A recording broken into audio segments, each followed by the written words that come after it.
Kara with iStampin.com. Thanks for visiting my YouTube channel today. Today we're going to be making this cute little Halloween box using the gift box punch board from Stampin' Up! If you watched my video from yesterday, I had mentioned that I'm going to be starting a series for the next 5 weeks. Yesterday's was the top 10 series, so if you didn't watch that, I will link that video below. That's my top 10 favorite ink pads.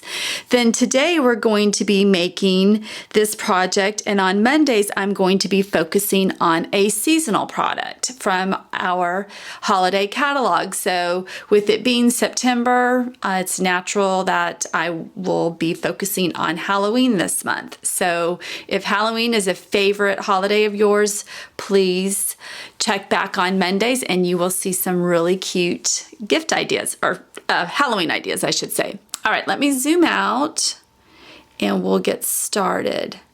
All right, so I'm just going to put this to the side, and the first thing you're going to need is your gift box punch board. Okay, and this is super easy to use. It looks a little confusing, but trust me, it's super easy. Okay, so we're going to start off with a piece of 6x6 cardstock, and I have chosen to use one of our new in colors for this year, Tangelo Twist. And here, if you look at the chart, it's going to tell you what size paper you need for the different type of boxes that you're going to be doing.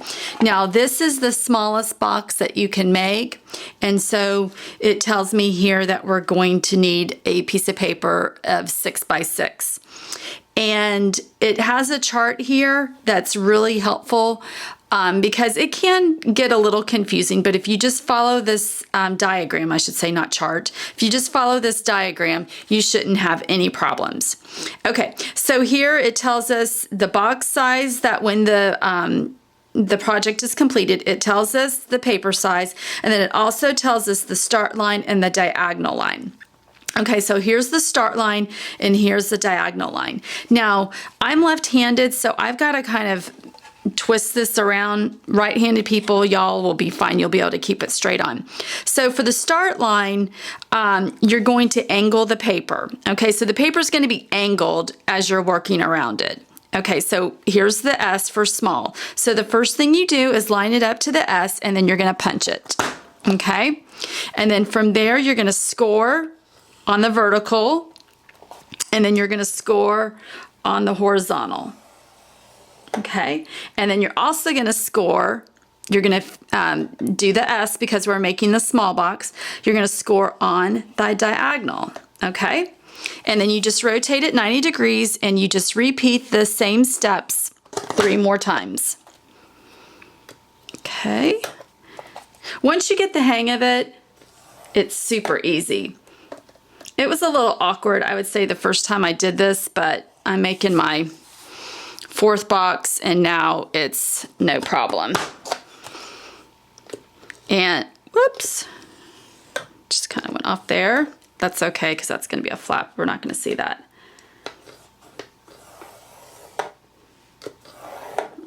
Okay. And these boxes are so fun to make and to decorate and to give away as treats for friends, school teachers, co-workers, anything like that. Okay, so we've got all the lines scored. So now what we do is we're going to flip it over. Okay, we're going to flip it over, and this part right here is going to go right in here. And this is what's going to make the notches that you see here. You see those little notches? So what I do is I line it up on the left-hand side and then bring it forward. So you want to make sure that you've got your paper snug up against the left-hand side, and then just push. And that's what's going to give you that notch, which is what's going to close the box. So again, just bring it all the way up on the left-hand side snug, and then punch. And you do that on all 4 corners. Okay, And also, just to let you know, it gives you the directions right here, but one direction that is not listed on here, but you will see it here on the diagram, is it doesn't tell you that you need to cut out these little triangles. So on all 4 sides, we'll need to cut out those triangles. I'm not sure why they didn't include that. All right, whoops, I need that. Okay, so we're done with this. So then you're just gonna get your paper snips, and like I said, you're just gonna cut out these little small triangles. Okay, so you should cut out 4 of these.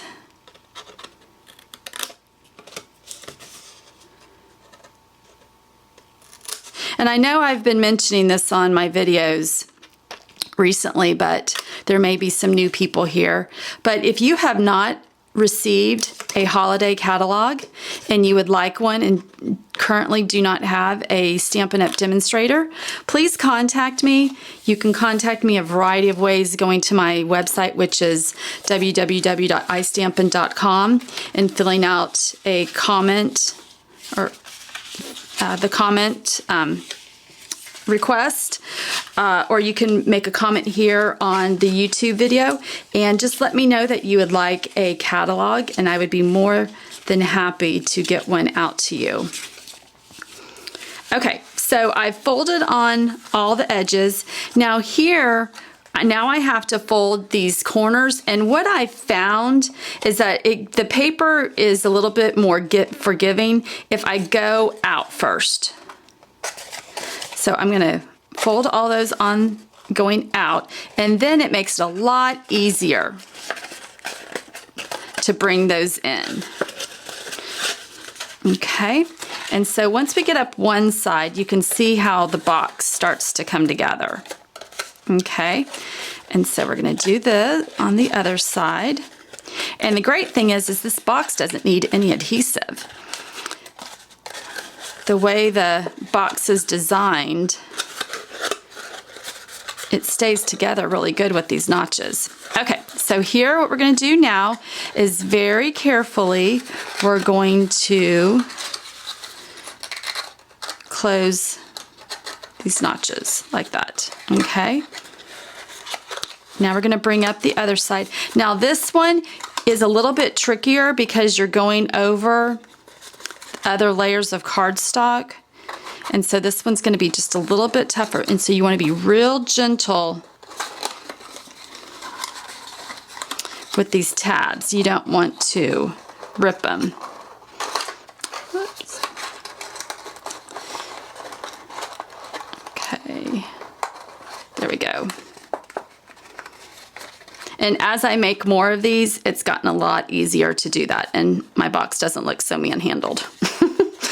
The first couple were it was a little trickier, but now I've gotten the hang of it. So as you make more, it will look a lot better up there. Okay, so that's the box completed. Cute. It's I think the finished size is 1 3/4 by 1 3/4. So that's a nice size gift box to put you know, little candies in there. You know, if you like to give gifts at Halloween, it's definitely, you know, perfect size for small pieces of jewelry, things like that. Okay. All right, so now let's decorate. So this is what I did here. I'm gonna do it a little bit differently. I'm not gonna use the same products. So the first thing we're going to do is stamp. Okay, we're gonna be using the Project Life Holiday Cheer stamp set today. We're gonna be stamping out the bat and the boo. And these are photopolymer stamps. And so I've seen some comments on just on message boards and things of that nature of, I'm thinking women that haven't used photopolymer stamps much, and just saying that they're not getting a good impression. Well, the first thing that I recommend doing is making sure that you're using a foam pad underneath your paper. That will really give you a good impression. And I recommend the Paper Piercing Stamp Mat. I like it because it's a good size, it's thick, but it's also firm. So there's not a lot of give, which is what you want. The other thing that I recommend doing is stamping off a few times if you're using the stamp for the very first time. So, you know, just ink it up and just stamp it off a few times, and that seasons it. It will if there's any kind of coating, that should get that coating off and get it all ready for you to use. Okay, so I'm just going to stamp it right here. I'm going to be punching this out with the 3/4 inch circle stamp or punch in just a second. Okay, now I'm going to do the Boo in Tangelo Twist. And again, just stamp off a few times.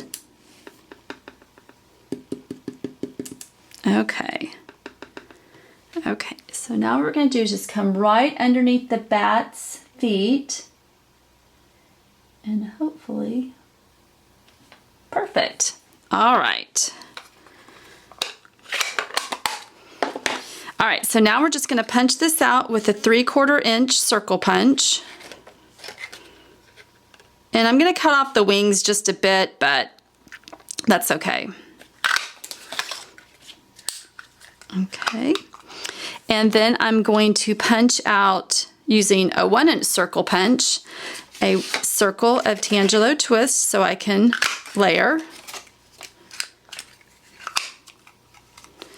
And then I'm going to be using the 1 1/4 inch scallop circle punch. Move all this stuff away. And I'm just going to be punching out the polka dots here. Okay. And now I'm just going to layer all this together. Move all this over there. And I found the glue dots just to be easy because of these are just such small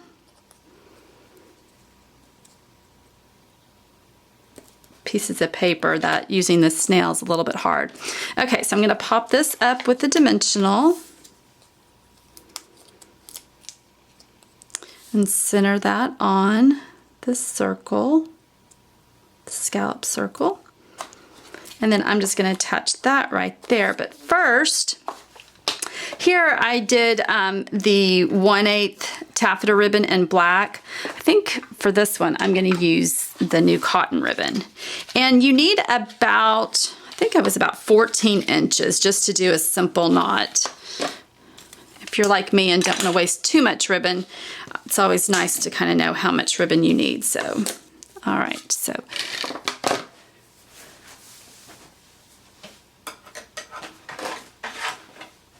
Okay, so here what we're going to do is just center this right here and just come around and do a simple knot.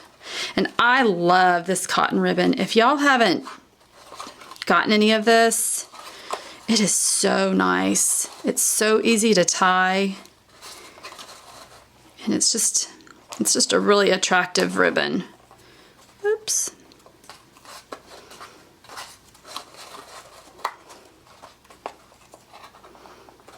And hopefully the ink that's on my fingers won't transfer to the ribbon. Okay, so you just pull one side. There we go. Just kind of center that onto the box and then trim your tails to the desired length.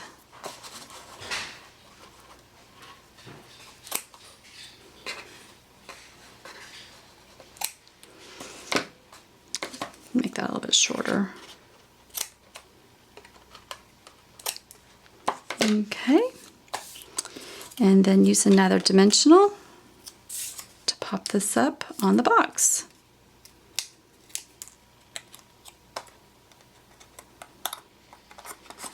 How cute is that? All right, ladies, there you have it. Let me come in a little bit closer. If you have any questions, just let me know. Thanks, ladies. Bye.